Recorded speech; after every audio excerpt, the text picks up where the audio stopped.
জানিস তো আজকে না ফলহারিণী কালী পুজো। চল আমরা ঠাকুরের সামনে। এই দাঁড়া চটি পরে ঢুকবি না, ঠাকুরের মন্দিরে চটি পরে ঢুকতে নেই। ঠিকঠাক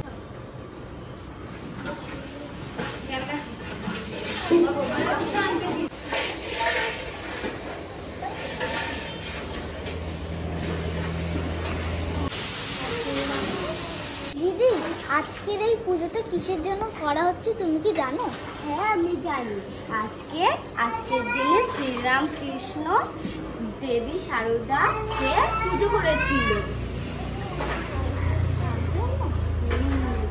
এটা তুমি জানতে না? আমরা তো জানি যে প্রত্যেকটা কালী পুজোতে পশু বলি দেওয়া হয়। এটা সত্যি? মা কালী কি সন্তানদের কোনোদিন বলি দিতে চায়?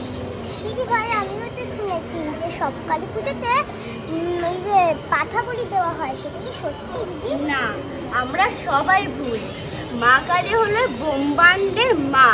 এই প্রকৃতির যারা গাছ, ফুল, প্রাণী, ফল, যেমন মানুষজন, সবার মা। তিনি কি সন্তানদের ক্ষতি চায়? হ্যাঁ, এটা তো ঠিকই দিদি। তিনি সন্তানদের ক্ষতি চায় না। তিনি এই বিশ্বের মা। তিনি সেই দেবতাদের মা, আমাদের মা, এখানে সবার মা। তিনি বাচ্চাদের ক্ষতি চায় না। দিদি তুমি ঠিক বলেছো দিদি, আমাদেরই ভুল হয়েছে। ঠিক বলেছো তুমি। কালী পুজো কেন করবো না? কালী পুজো করবো, কিন্তু আমরা ফল, শাকসবজি এগুলো দিয়েই মা সন্তুষ্ট হবে।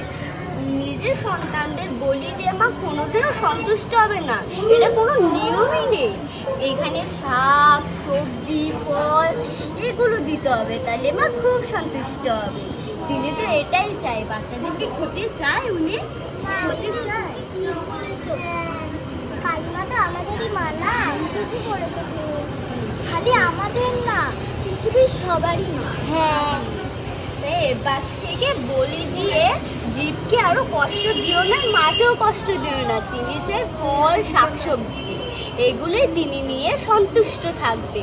বুঝেছো? এবার তো সবাই যে দেখে যে কালী পুজোর সময় পাঠা বলি দেওয়া হয়, এইটা এবার থেকে করো না। মাকে শুধু ফল, সবজি এগুলো দিয়ে মাকে সন্তুষ্ট করো। আর সবাইকে তো কালিমার মন্দিরের সামনে এনে ওই যে বলি দেওয়া হয়। বলি দেওয়া কিন্তু ভালো না। এই বলিটা খুব বাজে কাজ। এটা মায়ের আরো মনে আরো কষ্ট দেয়। আমাদের তো কথা বলা হয়ে গেছে, এখন চলো আমরা বাড়ি যাই। আবার সন্ধ্যেবেলা এসে তো কালিমা আরাধনা আছে, তাই না? চলো মা প্রণাম করে বাড়ি চলে যাই। আবার তো সন্ধ্যেবেলায় দেখা হবে।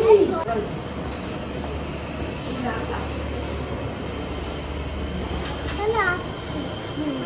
চলো আমরা বাড়ি যাই।